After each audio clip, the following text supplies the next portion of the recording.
Natin si Dr. Gerald Abergos, isang sociologist. Hihingi tayo ng payo sa kanya para doon sa mga kapwa natin Pilipino or individual na parang napakalungkot ng kanilang Pasko. Lungkot in the sense na ang pakiramdam nila walang nagmamahal sa kanila. Good morning, Dr. Gerald Abergos.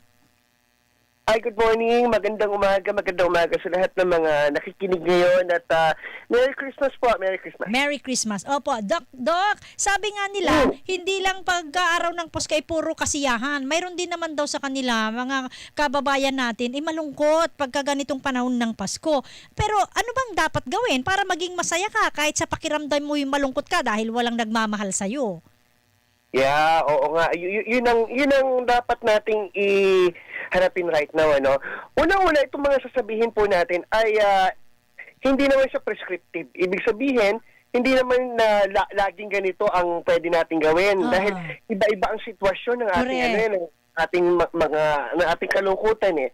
Tsaka, itong mga sabihin natin is not also in any way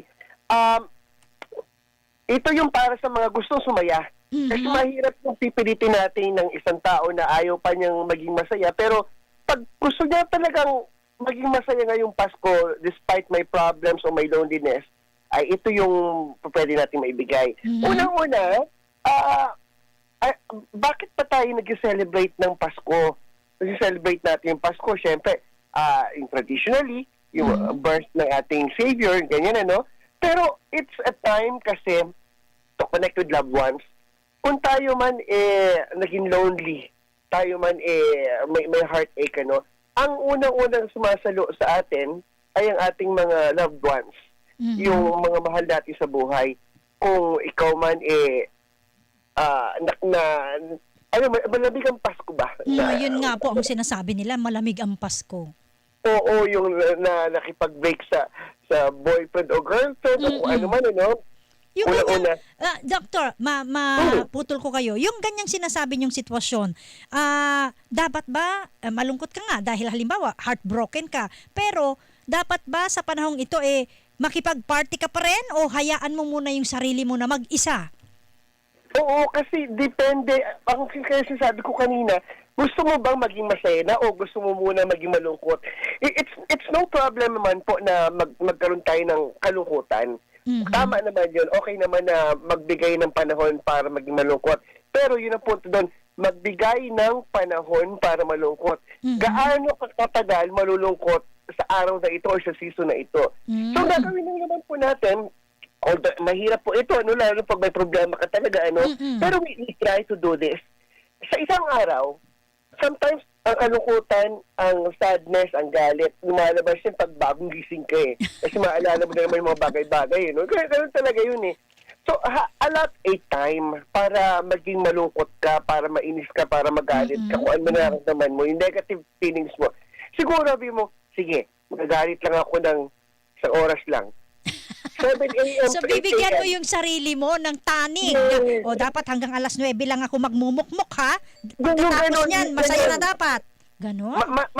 Mahirap siyang gawin. Pero if you really want to help yourself, it's like that. Yes. Yung pagkagising sa umaga, maalala mo na naman yung consumption mo, sige lang, okay lang mga consumption. Kasi, responsibility yun eh. Yung pagharap sa problema, pagharap sa kalungkutan, yung sasabi nga, it takes a man to do that, ano, yung responsibilidad na yun, ano.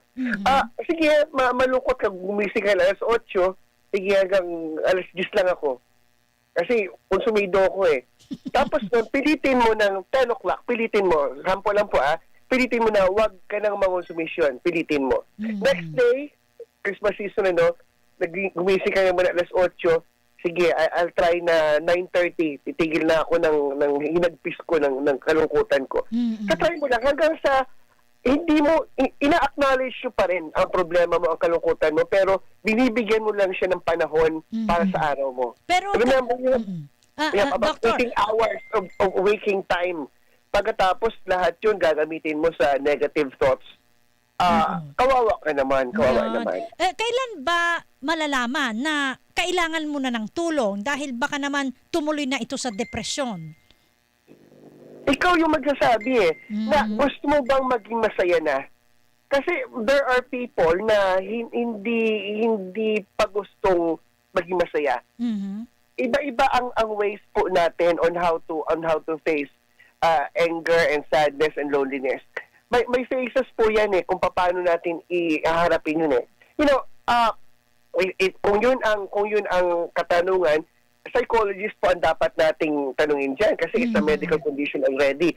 But in the point of sociologist, yung interaction natin with the society, interaction natin with one another, yun po ang pwede nating gawin. Na unang-una kasi yung may loved ones tayo Kung mayroon mang kumalibig man ang Pasko natin at kung girlfriend man o boyfriend na pinag-uusapan, wala na ba tayong ibang friends na nagmamahal sa atin? Correct. Yun ang mahalaga. Kawawa naman sila. Alam niyo naman na gusto rin nila maging masaya ngayong Christmas season na to. Pero because wag mo na silang idamay sa kalungkutan mo. you're dragging them down. Pag ganun, di ba? Ang hirap. Parang napakadali nating pag-usapan kasi ito dahil wala naman tayong kinakaharap na loneliness and sadness right now. Pero that's also the point Parang ang dali niya sagutin kapag clear yung thoughts mo. So, make your thoughts clear. Alam mong may pinagdadaanan ka, alisin mo, bawas-bawasan mo yung thoughts mo ng negativity as much as possible, kayanin mo. Dahil gustuhin mo maging masaya. Yan. So, bigyan nyo kami, Doc, ng ating mga taga-pakinig at taga-panood sa ating Facebook Live. Payuhan nyo kami, bigyan nyo kami ng mga paalala. Ano ba ang dapat nating gawin ngayong Pasko para lahat tayo ay magsaya? Na siya namang dapat nating gagawin dahil ito ay Pasko, kapanganakan ni Jesucristo na dapat nating ipagdiwang. Yes. Okay. So, Una-una, magbigay lang tayo ng oras ng kalungkutan natin. Bigyan natin yung schedule yung sarili natin. Hanggang sa umiksi yung oras na maging malungkot tayo. Madaling sabihin na, mag-reflect ka sa positivity sa buhay. Well, that's really true. Ang kailangan mong hanapin, ano ba yung meron ako? Count your blessings. Yes. Ano ba yung meron ako right now? Ito bang natatanggap kong blessing right now? Ito bang blessings ko ngayon? Ito bang blessings ko for the whole year?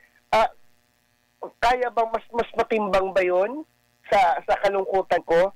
Mas mabigat ba yung kalungkutan ko kaysa sa natanggap kong blessings ngayong panahong ito? Tignan po natin yun. Mag-reflect tayo doon. Yung dapat meron tayo expectations din sa sarili natin. Yung kung ano yung goals natin for paiksain lang natin. Kasi mahirap pag malungkot Yung goals mo lang for the day. Yes, yung simple lang ba nakaalam mong kaya nating maabot? Yeah. Yung for the day. Yes. Alam mo, malungkot ka at gusto masaya. Ano ba yung gagawin mo sa araw na to for you to be happy? Right. Ano yung gusto mong mangyari muna sa araw na to? Kung hindi mo pa kaya nung sa buong araw, half day. From morning to noon, anong gagawin ko para hindi ako mabugnot, para hindi ako maging nalungkot, para hindi ako magalit, anong gagawin ko?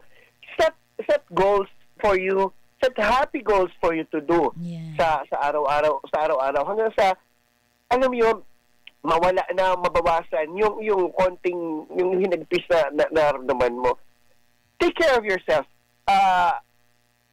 Minsan, kasi ganito yan, yung galit, yung kalungkutan, our body is just chemical changes. Ang katawan po natin works on chemical. Yung adrenaline and everything.